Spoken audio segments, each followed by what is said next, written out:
Hello friends of Cell Antiques. I think we can all recognize this. This is the UZ submachine gun made in Israel. Removable stock, great piece for protection of dignitaries for close quarter combat, and the weapon that actually armed Israel, like a lot of the soldiers and people who were serving in the police used to use these. So this is very recognizable. This is actually one of the first models because it has the wooden stock. It's not the folding stock one, which you'll find a bit later. But it's not the Uzi I want to talk about. I just want to talk about guns that are very similar with it. So what I will do, I'll show you something else, which is this. Right, this is an awkward thing, and few of you probably have seen one of these before. This is actually a submachine gun called the Commando, which was made in a country that doesn't exist anymore, and that's Rhodesia.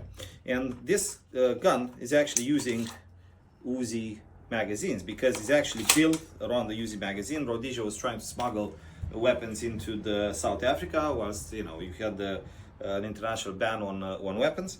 And this particular submachine gun, it's a combination of an Uzi system, a Sterling, or a Sten, because they're fairly similar in many respects, and they try to kind of just make a very simple submachine gun. As actually this was retailed in South Africa as the home defense fully automatic rifle. Well, it's clearly not rifle, but rather a submachine gun. Very weird thing, very simplistic though, and it works pretty much as the same by the same idea as the Uzi. But there's actually a submachine gun which inspired these two, and it's a very early design, and it's this.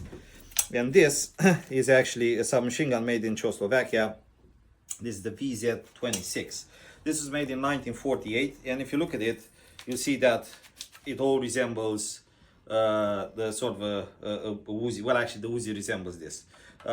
This is using a 9mm round, as far as I remember. It might be a 7.62 or both calibers. But these are actually the ancestor, if you want, of the VZ. Someone put a dummy suppressor on this example we have here, just because it's cool looking. And also, this has a folding stock, which makes it really easy and handy to use. The interesting thing is that you have a rail here, which will help you in fast loading the magazine. Otherwise, this is a submachine gun that the submachine gun that probably inspired the Uzi designers as well. It is very similar as like firing system with the Sten, with other submachine guns of the war, but it's way more compact. It's made to be used in close quarters by special forces. I think it's a great gun. So you can find all these three on our website, and you can find details about them. You can buy them for your collection if you fancy. I think they'll make a nice addition to your collection, and if you want a sort of a history of the submachine gun on your wall, these should be there. See you next time.